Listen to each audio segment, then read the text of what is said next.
Reading with your kids. Hola, ni hao, konnichiwa, assalamu alaikum, shalom, mahaba, ciao, bonjour, namaste, jumbo, bienvenidos. Hey, my name is Jed Lee. This is Reading with Your Kids. We're coming to you from the beautiful neighborhood of Reedville, the loveliest little neighborhood in all of Boston. We are so very happy and so honored that you're joining us in our mission to help all families grow closer through reading.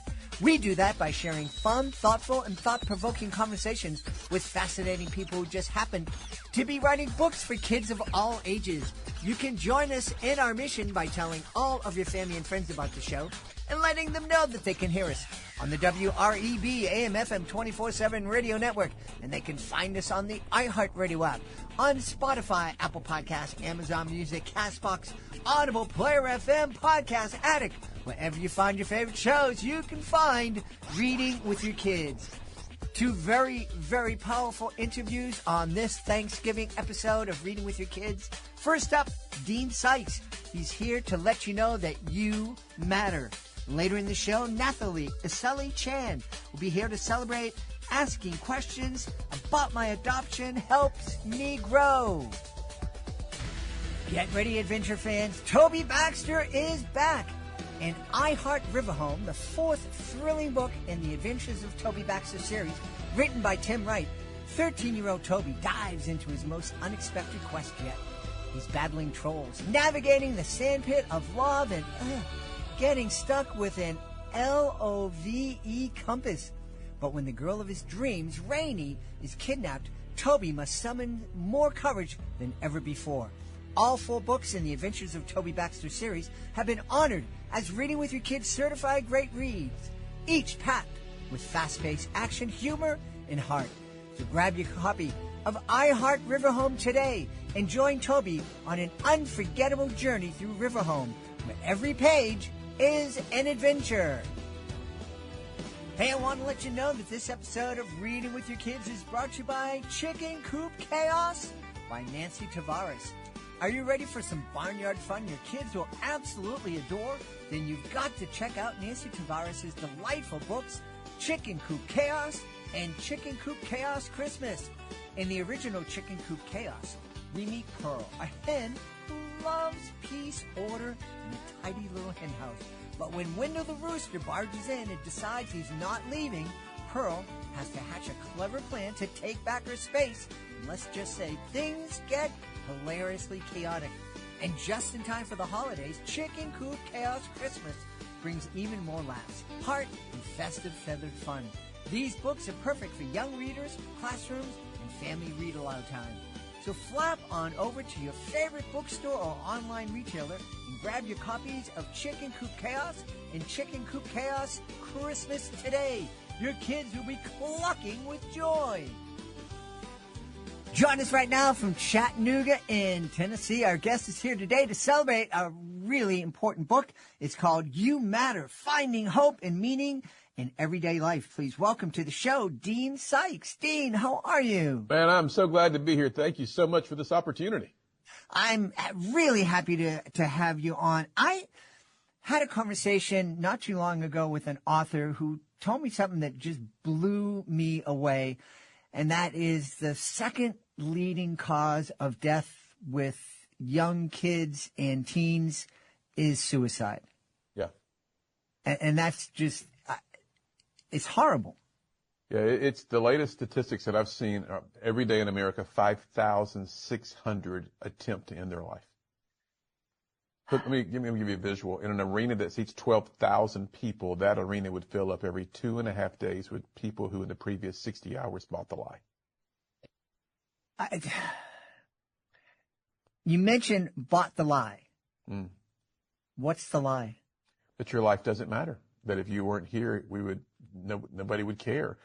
To me, people ask me every day that I'm on the road. I've been doing this January 1st will be 34 years of traveling and speaking. And so I get this question a lot. They say, Dean, you tell me that I matter, but what do you base that on? And for me, I base it on a scripture in the Bible, the best-selling book of all times. It says, the Spirit of God made you, the breath of the Almighty gave you life. And my answer is very simple. When I'm asked, why do I matter?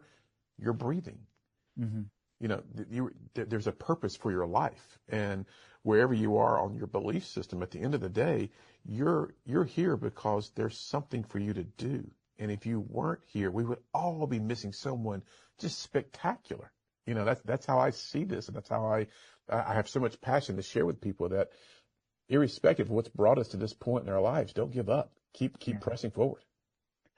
You know, I'm reminded, like you, I've been speaking to kids in schools, doing educational magic shows for over 35 years. And there was a moment in my career that I was down in Puerto Rico, in rural Puerto Rico, and when I showed up at the school, everybody was in tears. I finally found somebody, and they said, one of our kids last night, they were out in the rainforest, and they were playing, and the ball they were playing with went down to the river, and the kid ran down to get the ball, and he disappeared.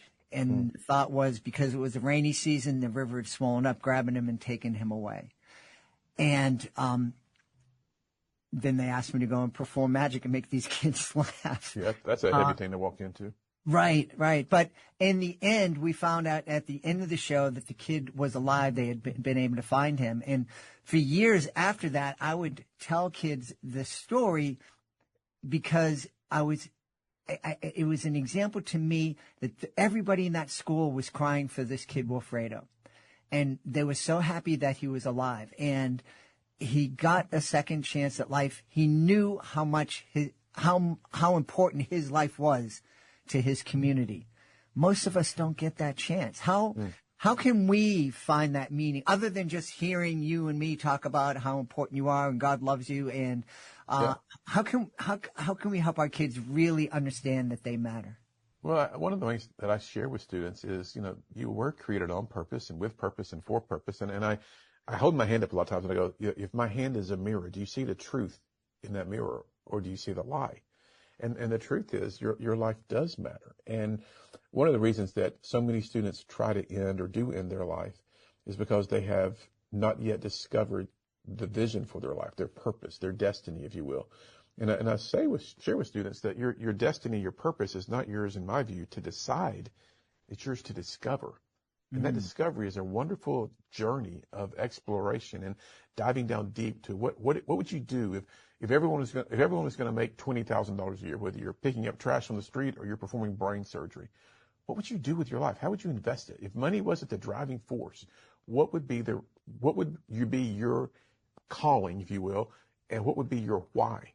What I do as a speaker doesn't get me out of bed most mornings.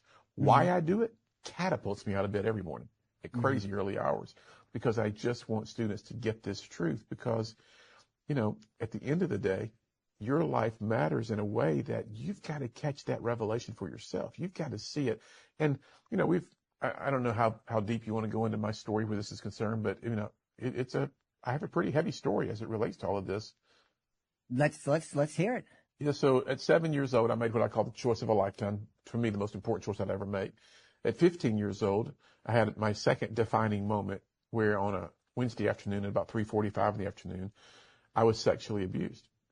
And 60 seconds changed the trajectory of my life. And I made a vow to myself, I will never tell anybody what happened to me today. And that night when I looked in the mirror at home, I saw someone who was broken and full of shame, yet I had done nothing wrong. I was the victim. Well, at 17, I failed PE, even though I played quarterback, taught tennis, and played golf. I wasn't changing clothes in front of anyone, so I made the F. 18 and 19, my drug of choice was lying. I lied more than I ever told the truth. Why? I didn't like me. Best-selling book of all time says the second greatest commandment, love your neighbor as yourself. If I don't love me, I can't love you. I can't give someone what I don't have. I can't teach what I've not been taught. And so I was living this lie. And at 21 years old, I was working in real estate development. We had plenty of stuff. A couple of airplanes, a condo in Florida. I mean, just this stuff. And I was miserable. And I said a prayer one day. I said, God, if you're real, and I don't think you are, but if you are, prove it. 2 weeks later, I'm sitting in my office dialing a phone. And I hear someone in my office say, call mom. I swung around, saw no one, but the hair on the back of my ear knew to call mom. And I did. And when I did, my mother was attempting suicide. She was dying. And I could hear the life leaving her. I get to their home, get her into my car, drive her to her hospital. As we're driving, she says, Dean, I can't be dying. I said, Mom, you're not going to die, but you're going to have to choose to live. The most important word in that sentence is not live, it's choose, because choices create circumstances. Get her to the hospital, doctor stowed me against the wall, rush her to the ER. 45 minutes later, this doctor walks over to my dad and says a sentence I'll never forget. Mr. Sikes, there's no medical reason to tell you what I'm getting ready to tell you. It's a miracle of God. Your wife is alive. You can go see her. That day, my life changed. My mom was released from the hospital, decided to do something with her life, went back to school, became a doctor, and for 30 years helped other people come through what she had come through. Well, I started sharing that story in high school, started just sharing my story, how 22 years after I'd been sexually abused, I walked into a Home Depot, walked down aisle 21, turned right, and I walked right into the person who had abused me. And my life unraveled. Here's what I share with students, and today I get to share it with your audience. If you and I don't deal with our emotions will deal with us. And that's where I was. And I went home. My wife said, what's wrong? I said, not right now. And later that night, I said, I've got to tell you something. I've never had the guts to tell anybody this. But 22 years ago, sexually abused. Today, ran into the person. She said, we got to get you some help. And I went to a counselor. And in that conversation that I had that lasted 11 years, by the way, we dug down really deep. I was asked this question, will you forgive the person who abused you at 15? I said, no, I didn't do anything wrong. They said, Dean, if you'll forgive, you'll get free. I said, I am free. The counselor looked at me and said, no, you think you're free. You're not free. And I just, for me, I went to God. I prayed. And I just said, I want to be free. And I choose to forgive. And I would love to tell you that I felt something totally different, something lifted, everything was great. I felt nothing. I felt stupid. But faith isn't about feelings. Faith is about obedience, in my view. And so 3 months later, I woke up one morning. I was totally free. What I said at 17 years old, I'll never tell anybody what happened to me. What you and I overcome becomes our platform. And so today, every day of the year, in the last 24 months, 27 months, we've had 169 million views of our videos on social media, whether it's our television broadcast or social media, a book I've written, or on the stage. Every day of the year, someone hears me say, I was sexually abused. I didn't tell anybody for 22 years. I chose to forgive. When I forgave, I got free. Pretty amazing what happens when we just kind of get ourselves out of the way. Yeah. These are different. At 22 years it took for you to open up and talk about this. Having these kind of conversations with our kids is pretty challenging for a lot of parents, but I think it's something we need to do.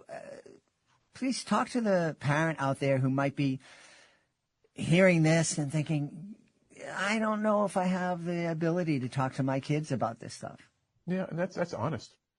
You know, for a long time, when I speak with a lot of adults on the weekends, and they say to me, they go like, I don't know what to say to my kid. My child doesn't want to talk with me. And my response is, it's not that your children don't necessarily want to talk with you. It's that they desperately need to be seen and they desperately need to be heard. Because if a teenager today or a young person does not feel seen or heard, they will begin to believe the lie that their life does not matter. And that takes them down a very dark place very fast. So they go, how would you begin a conversation? I said, well, how about just starting with, let's turn our phones off. I knew that our family needed to make some changes when I was downstairs in our family room one day, and my teenage son at that point was upstairs in his room, and he and I were texting each other. I said, we're making some changes. And so we did. And my wife came up with this, just a simple thing called high-low, where we would sit around our table. We have a farm table in our dining room. At dinner time when I was in town, we would go, hey, what was your high today? What was your low today? What was the best part of your day? What was the worst part of your day? And what made it the best and what made it the worst? And it just began to organically begin to have conversation. And when parents they say to me, well, my kid, all they tell me is everything's fine. If you have a young person in your life and their only response is everything's fine, I'm fine, start digging, because it's not. I mean, there's always an opportunity to kind of unearth what's buried just a fraction below the surface. And I believe that open communication really does permit progress. We can openly communicate. I had to learn how to call my own fouls. As a father, if I messed up in how I disciplined or how I said something or how my tone was, if I knew I was wrong instantly, my responsibility was to go, hey, you know what, guys? I was wrong right there. I shouldn't have said that way. That was just, and what does that do? It gives young people the opportunity to make a mistake, but to make it right. When you call your own fouls, you're saying to your family, to those in your life, hey, you know what? I messed up right there. And I'm willing to admit it. I'm willing to own it. And so that kind of open communication invites young people into a conversation. The most honest answer I give teenagers on the road when they ask me questions, if I don't have a good answer, or if I don't know the answer, I will say to them, you know what? I'd rather tell you the truth than give you an answer that's not true. I don't know the answer, but let's see if we can find out together. Let's do some digging. And instantly they are just glued to me, because they're like, this guy's real. He's not trying to tell me something just to make me feel better. It's not a band-aid response. And so we do that. We just unpack life together in these moments on these assemblies. And so many parents come to us at the end of a church service or whatever, where I'm speaking, or a convention where adults are just wind up, and they're like, I wish I'd known this when I was my kid's age. And I go, I wish I had known it when I was my kid's age, because it's, it can change your life. Yeah. A lot of what you're saying, that you matter, is it's a fantastic message to give to kids. And I think it's a pretty straightforward, non-partisan, not necessarily even religious. I mean, you have a religious background for it. But what would you say to a parent who's sitting and saying, yeah, great, that's great, the Bible, but I don't believe in the Bible, or I believe in this other faith? Yeah. How can they embrace the you matter? You matter is a universal message of hope. It's for anybody and everybody. You don't have to believe what I believe to have the truth of you matter resonate in your own life. I start every assembly I do with these words. I'm not here to talk you into something, because if I could talk you into it, somebody a lot better than me could talk you out of it. For me, truth is always true. That's the cool thing about truth. I don't have to try to frame it in a way. I believe that inborn into every human is a space where truth can resonate. And when you recognize truth, it resonates in your heart. So whether you believe what I believe or not, that's not my job to try to convince you. My job is to say to people, you matter, and to then unpack the why. And the why for me is your breathing. It's not your last name. It's not how many decimal points there are before the zero in your parents' bank account. It's not how successful you are or how unsuccessful you are. It's not how athletic you are. It's not how, wise you are. It's not all your massive accomplishments. You matter because you're alive. And if you can just get that message into the heart of a young person. I was at a school where a young man walked down the aisle towards me. There were probably 1,700 students there. And when it was over, he had about 7 or 8 guys following him. And he goes, I'd like to talk with you. I said, man, I'd love to talk with you. And he turned around to these 7 guys and said, I'll catch you at lunch. And they just walked away. I said, man, you are a leader. He goes, how do you know that? I go, fail-proof way to know if you're truly a leader is look over your shoulder and see if anyone's following. He goes, yep, I'm the quarterback of the football team. I said, well, that makes sense. He said, you asked 3 questions. I said, I did. At the end of every assembly, I asked these 2 questions. Is there someone you need to forgive? Do you feel like you've been rejected? And is suicide a real option? He said, you told me that my life matters. I said, oh, yeah, it does. I said, why does it matter? He goes, I'm breathing. You got it. He said, I want you to know, I'd like to tell you a little bit about my life. I said, let's hear about it. He goes, well, my name is, we'll say it's John. He goes, John, got a 3.8 GPA. Quarterback of the football team, playing for the state championship this Friday night. We're probably going to win. Come from a great family. I'm dating a girl here at the school. We go to a local church together. We're in a youth group together. I mean, I got a lot going on. He said, but I want you to know, I raised my hand for all 3 of your questions. I went, John, forgiveness? Okay, everybody. Rejection? Maybe. Suicide? And tears are streaming down his cheek at this point now. And he goes, I want to explain to you why. I said, I desperately want to know why you think death is a better choice than life. And he said, you cannot imagine the life I live every single day with the pressure to perform. Performance-based living. He said, Dean, do you really believe I matter? I go, dude, let me help you. I don't just believe it, I know it. And he reached into his pocket, and I carry this with me wherever I go, and he handed me a 12-gauge shotgun shell. And he said, today at 3:15, which was in 240 short minutes from that moment, he said, I was going to the 50-yard line to end my life. But you told me that my life matters. I'll never forget that young man, because there was a kid who had it all together seemingly, had everything going for him, but he was living this pressure-packed life to perform, and he just couldn't do it anymore but somebody comes along with a very simple message, which is just full of truth, and he believed it. And thankfully, he's alive today. Well, I'm certainly thankful that you were there for that young man. I'm grateful that you're out with this movement. Do you ever feel with all of the media that kids are consuming these days on social media and on the internet and in movies, all this media that's telling kids, you don't really matter. You don't have enough. You're not it. You're lesser than. Do you ever feel like you're shoveling against the tide? Well, it is an uphill battle for sure. The average teenager will spend between 7 and 9 hours a day on their phone. Mm-hmm. So that's 42 to 63 hours a week scrolling. And I thought, there's no way. So I grabbed my phone one day, went to TikTok, just started scrolling. 48 minutes later, I looked up and I thought, wow, that's 48 minutes I'll never get back. That was addictive. And so this is what I share with students. A few minutes ago, I said I've had 169 million views of our videos in the last 24, 27 months. I didn't say likes. There's a reason. If you're still counting your likes, you have no idea how much you're loved. Mm. And when the reality of that truth settles in and students get that and they begin to understand, wait a minute. It's not how many people are following me, how many retweets, how many people are, posting my stuff, reposting the students live by this. Not long ago, there was a quote game on social media which gave students a very specific method by which to grade their life and how to end their life. I mean, the fact that it was even online, I was just dumbfounded by it. And there was a Native American Indian reservation where the students had gotten hold of this, and 3 had ended their lives. And they called us and said, would you just come? And I said, I changed our schedule. I said, absolutely, we're on our way. And I went to every school on that reservation, sharing with them this message we're talking about today. Social media was created, in my view, to connect people globally. Mm-hmm. It has become the most divisive, isolating tool that exists on the planet. Mm-hmm. And people are finding, sadly, a false sense of bravado, a false sense of belonging by looking at the analytics, their demographics, their results every day. They're putting filters on. They're using filters. They're doing this.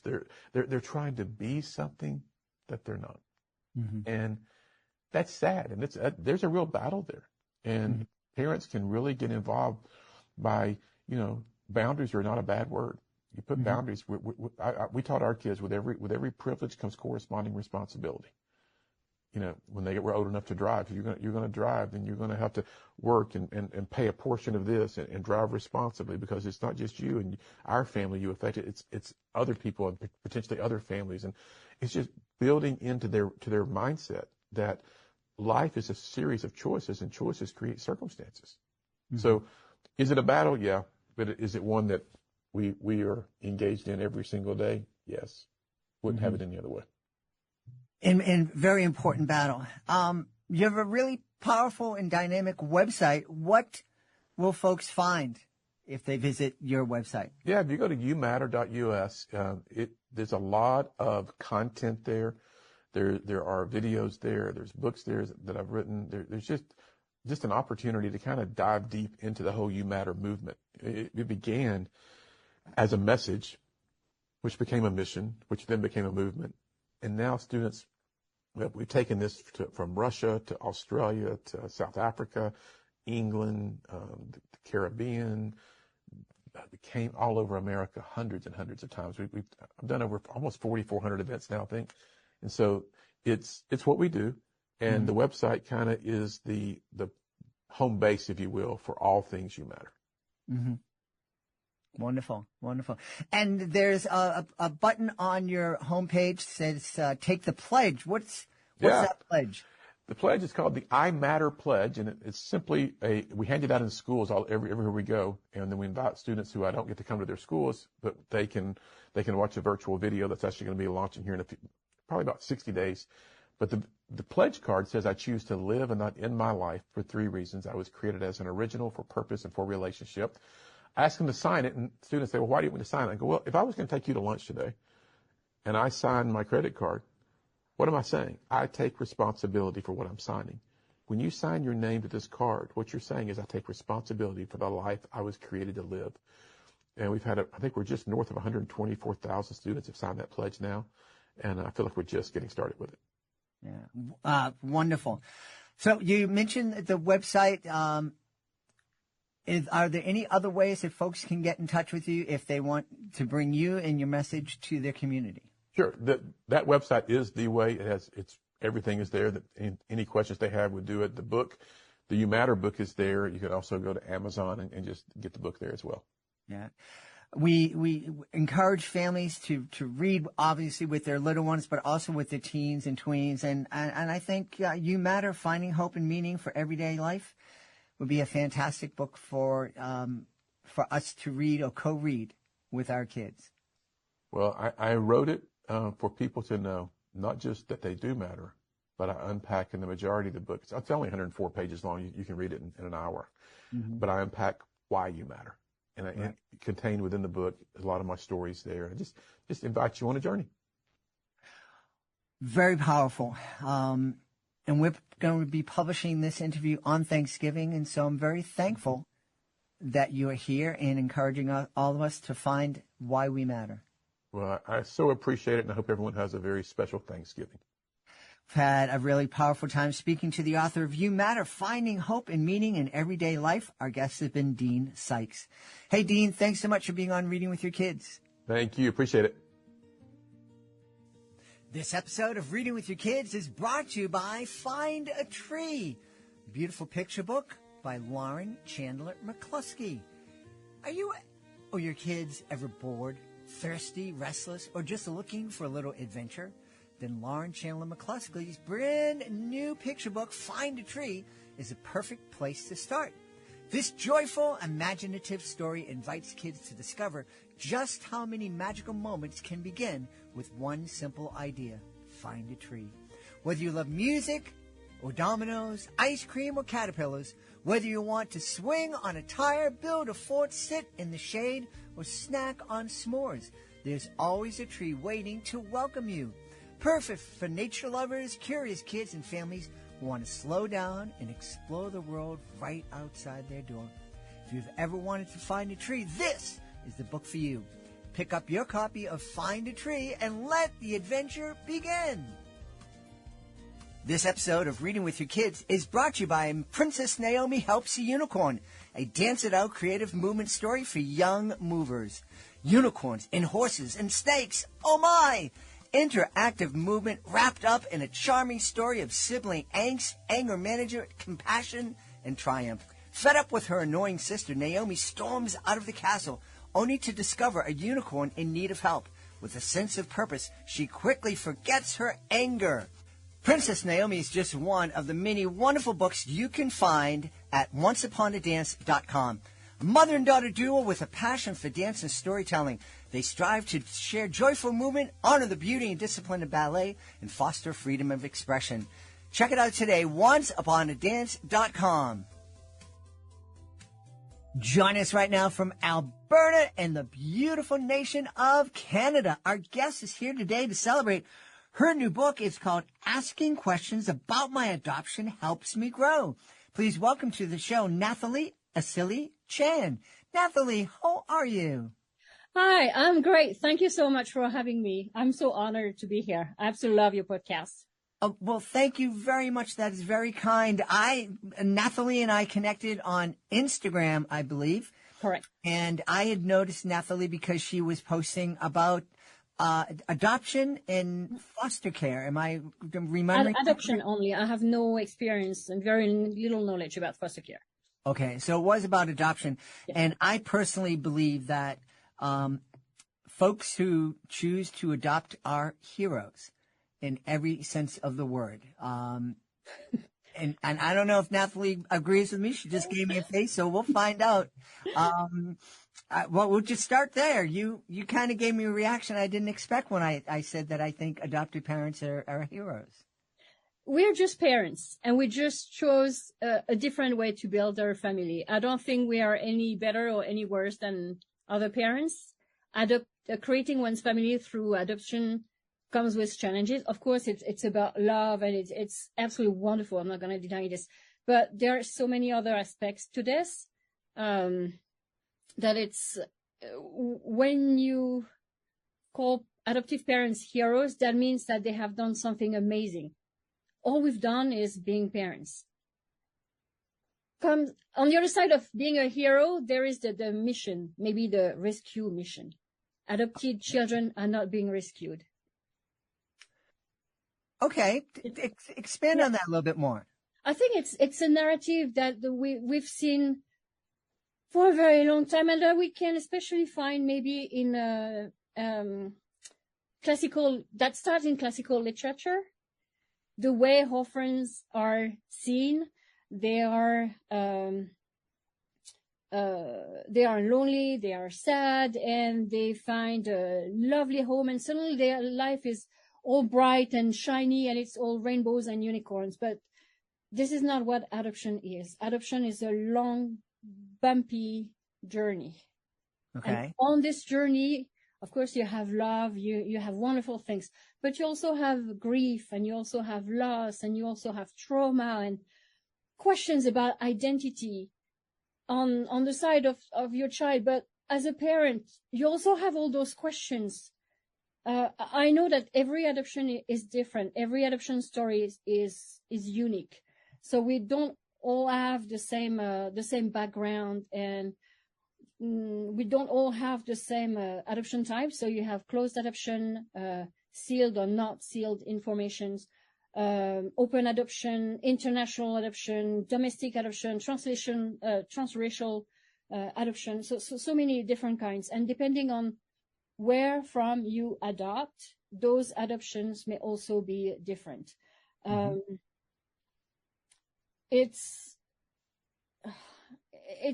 would say adoption is a very long journey of questioning, doubts, but also happiness and love, of course. But it's just to summarize it in one word, it's complex. Absolutely. I absolutely recognize that. And I don't want to get into an argument about your heroics or anything like that. What I just know is that there are kids out there that are hoping for a forever home, and adopted families are stepping up and giving them that. And that I think is a beautiful thing. So I'll take out the heroic and I'll say a beautiful thing.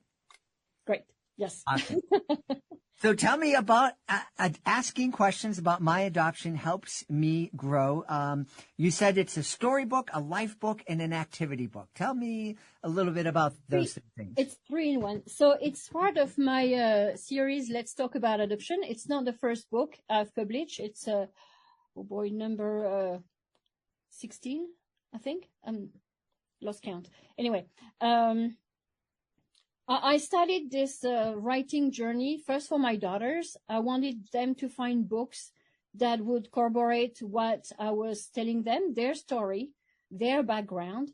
And I could not really find not only what we wanted, but what we needed as a family on the market. So that's how I came to write my first book. And from here, I've been talking with more adoptive parents, listening to adoptees, and there's one common thing that came is the difficulty sometimes to start the conversation about adoption with your child. And so many times I've heard, I'm very open. I will receive all the questions my child will ask. Just whenever they're ready, they will ask. Except that readiness has to be prepared. And how do you do this? By talking first about their adoption, by showing them that it's okay to ask questions, and maybe also by showing them what type of question you can start asking. So build up from easy questions to more and more difficult questions, more tricky questions. So the purpose of this book, it's this one here, asking questions about my adoptions, is to show your child that not only it's okay to ask questions, it is a safe place to ask questions. I will receive your questions, but this is an example of type of question you can ask. So this is the purpose of the storybook. Now, yes, as you mentioned, it comes with a live book and a storybook. So the live book is to record your child's unique information. So their background, whatever they know about their birth family, if they have any information at all, because sometimes, unfortunately, you know nothing. And maybe also add the pictures that you have, like their first picture, the favorite pictures, and that also give you a support to talk about the adoption journey. Hey, that's when we met, or that's when you were with your birth mom, and that's when we met your birth mom. Or if you have no information, hey, that's where you were before you came to us, and so on and so on. The activity book is. I used to be a teacher. Once a teacher, forever a teacher.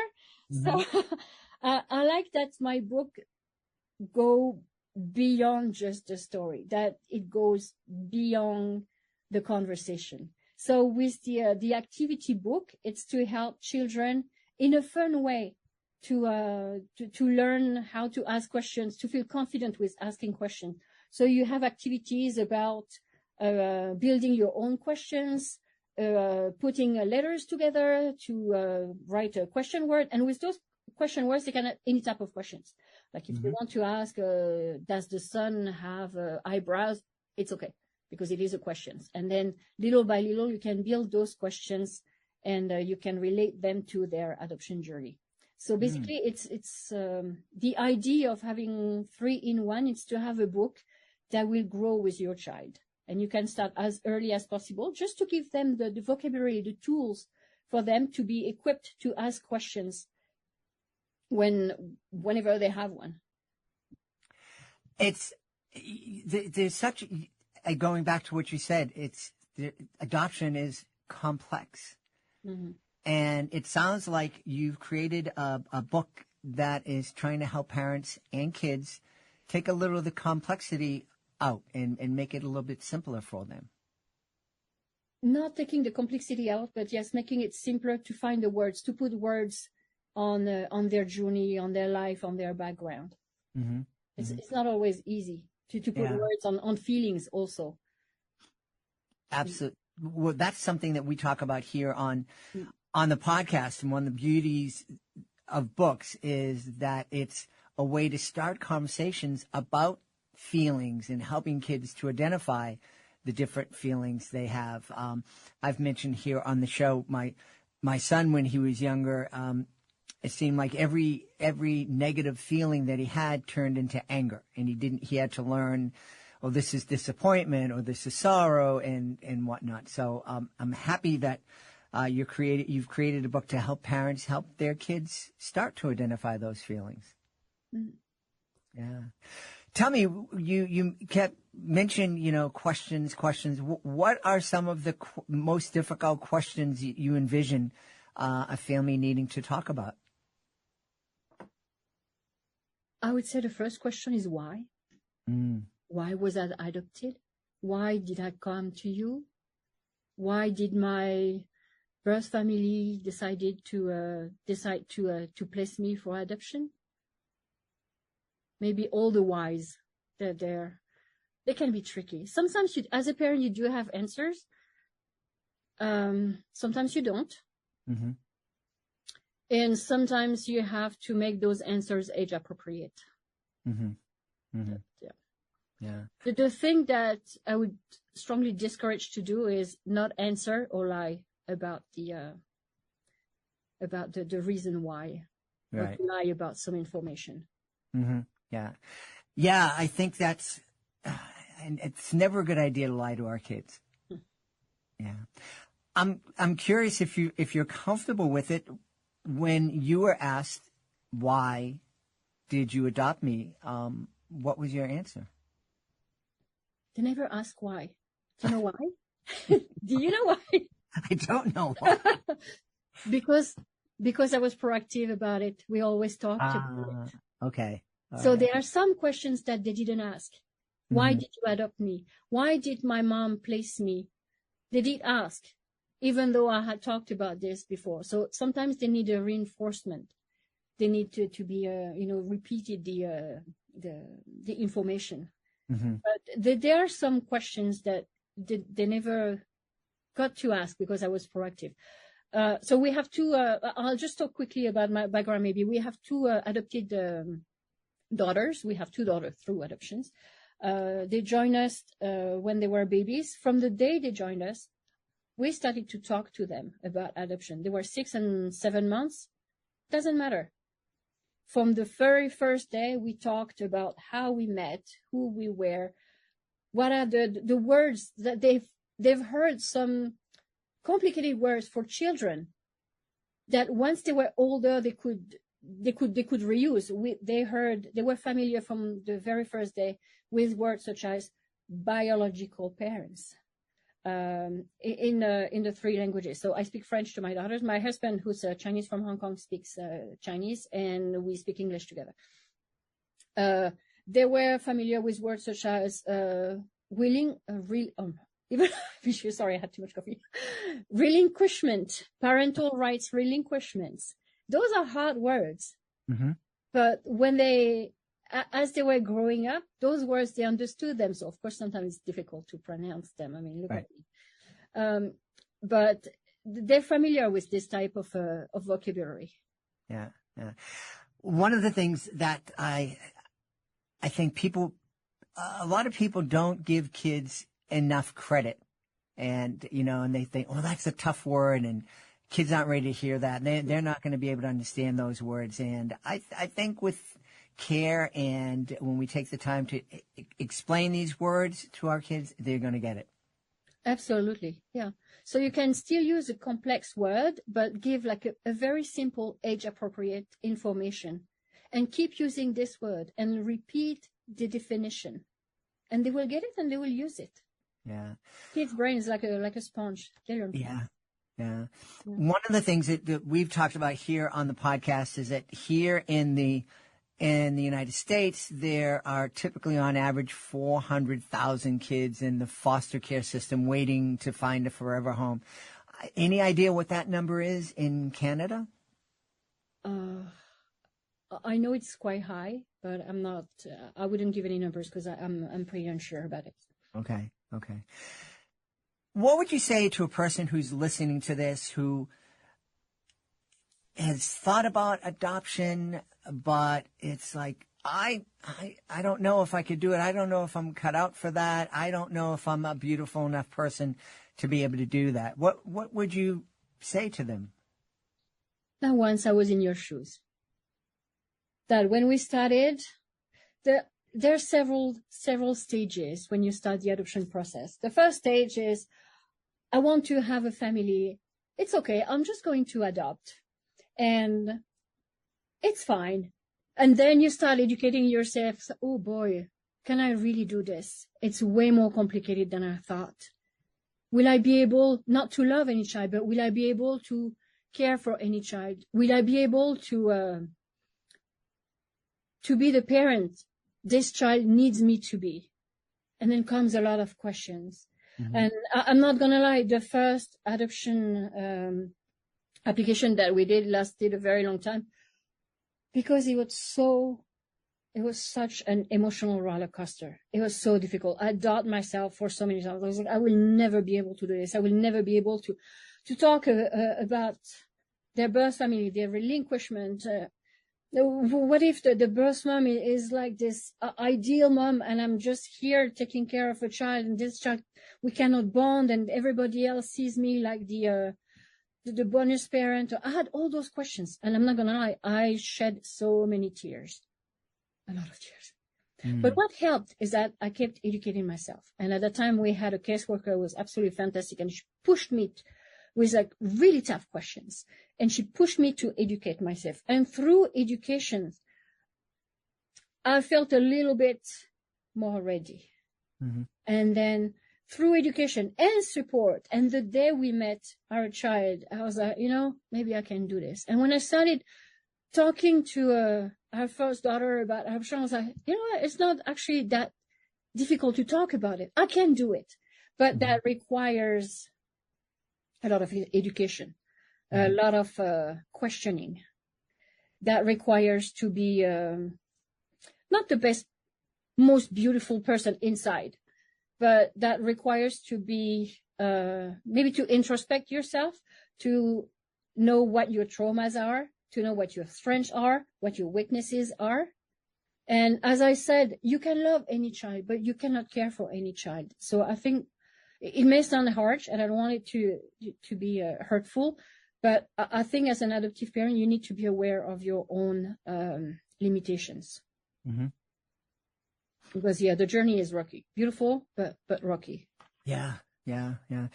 One of the things that I heard from people who were having trouble starting a family, and when a question of adoption was brought up, they would say, "Oh, I could never love a kid that wasn't mine," and I always thought that was the silliest thing in the world to say.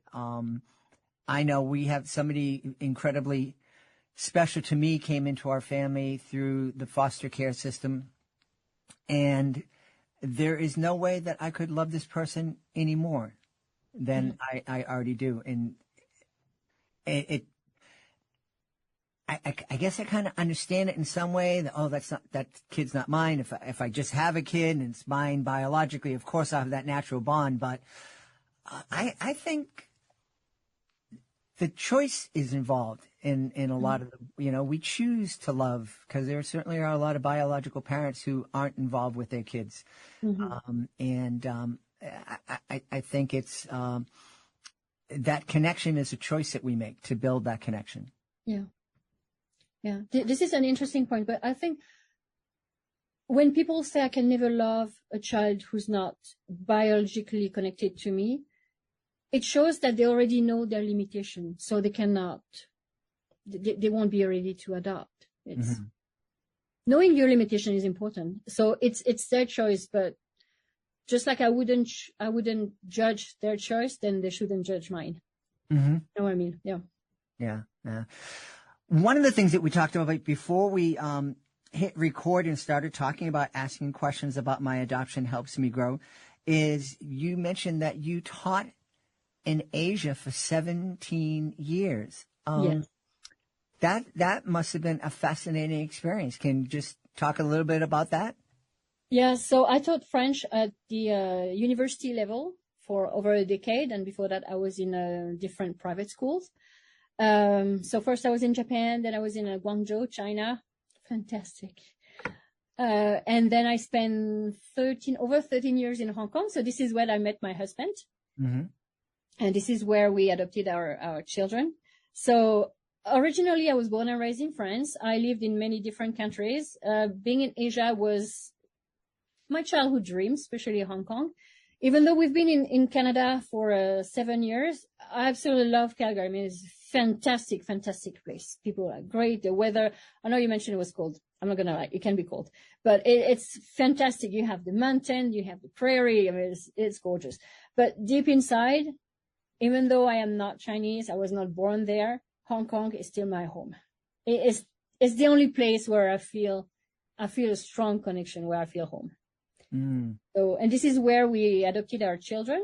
So it's, so in our household, the 3/4 of our family is actually Chinese. I'm the only quarter that is not. So it is a domestic adoption. Yeah. Such a neat story.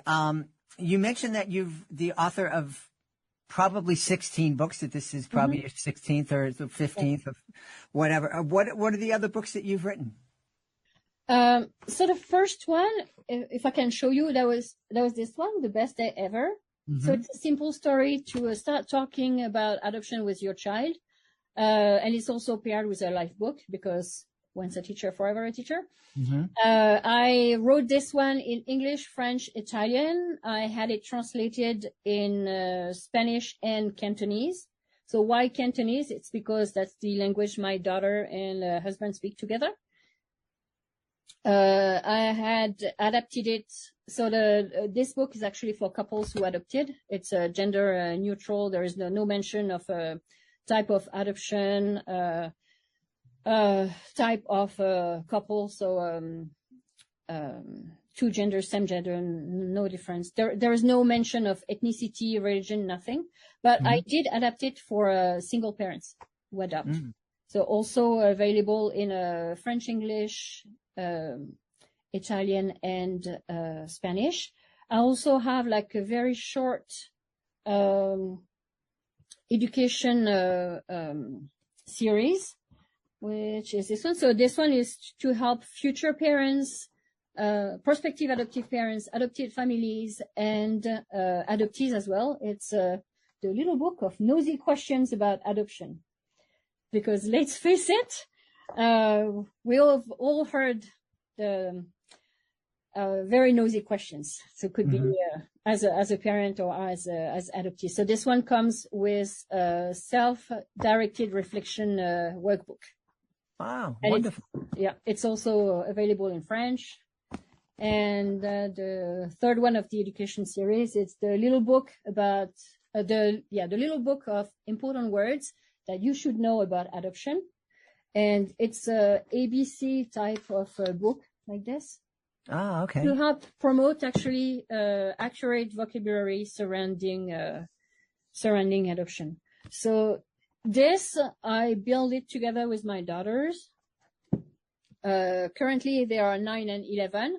And I can tell you that at this age, and for a long time, they can define what the Hague Convention is. They can tell you what kinship adoption is, or what a nurture or open adoption, out of wedlock, place for adoption, what are parental responsibilities, reunification, real, transcultural, trace, trauma, all this they can define, they can talk about. They're that young. Wonderful. So Yeah, it's all about education. Yeah, when you opened up that book, I saw that the Hague Convention come up. What, I take it that's something connected with the UN and a belief. Can you expand on that a little bit? Yeah. So I'll give you the definition that I gave there. That is for children. So sorry, I need. Yeah, I'm on a kid's level. So how I defined it in the book is just that it's the Hague Convention is an international agreement that protects children in international adoption. Countries that signed it follow guidelines to ensure ethical practice. And an example that I gave is that not all countries that participate to international adoption have signed the Hague Convention, and it's to prevent child abduction and trafficking by setting clear rules and ethical adoption practice. What wonderful! I think that you've created a library of books that can be incredibly helpful for families, and I really am thankful that you've done that. I'm trying to do my best. We should tell everybody where they can go to find out more about Asking Questions About My Adoption Helps Me Grow, your other books, and find out more about you. Sure. So you can find them by typing my name on Amazon, or directly from my website, adoptionreads.com. Adoptionreads.com. We've had a really powerful time speaking to the author of Asking Questions About My Adoption Helps Me Grow. Our guest has been Nathalie Iseli-Chan. Nathalie, thanks so much for being on Reading with Your Kids. Thank you so much for the opportunity. I really enjoyed it. Well, that's a wrap for this Thanksgiving edition of Reading with Your Kids. We're so very happy that you joined us today. We want to let you know that we really appreciate you. We're thankful that you are part of our Reading with Your Kids family. Thank you so very much. Please be sure to connect with us on social media, facebook.com/readingwithyourkids, at Reading With Your Kids on Instagram, and at Jedley Magic on X.